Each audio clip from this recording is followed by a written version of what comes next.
તો ગાઈસ આ ગિફ્ટમાં શું છે તે જોવા માટે તમારે એન્ડ સુધી વિડીયો જોવો પડશે। તો ગાઈસ સવારમાં લાગી ગયો પ્લેટ ઉચકવા અને બધી મૂકવા લાગ્યો પ્લેટ દોડતો ગયો એટલી વારમાં બધી મુકાઈ ગઈ રે હું આ પ્લેટ તો मैं खुश થઈ ગયો કેમ કે મારે પ્લેટ ઉચકવી નહીં પડે। તો ગાઈસ આ ગિફ્ટમાં શું છે તે તમને કહું।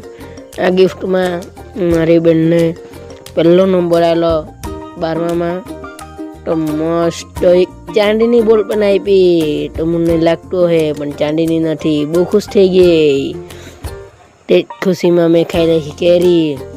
પછી આવી ગયો હાટવાડામાં પહેલાં ગયો ચાઇનીઝ બેલવાળાને પાસે લેતો ઉઠો બનાવતો ઉઠો એટલી વારમાં જોઈ કેળા ભજીયાવાળાને તેહો લઈ લીધા ને મસ્ત ખામ હવે ખાવાના તો આવું ઘરે મજા કરી ભજીયા ખામ એટલી વારમાં like comment share and follow કરી દેવો।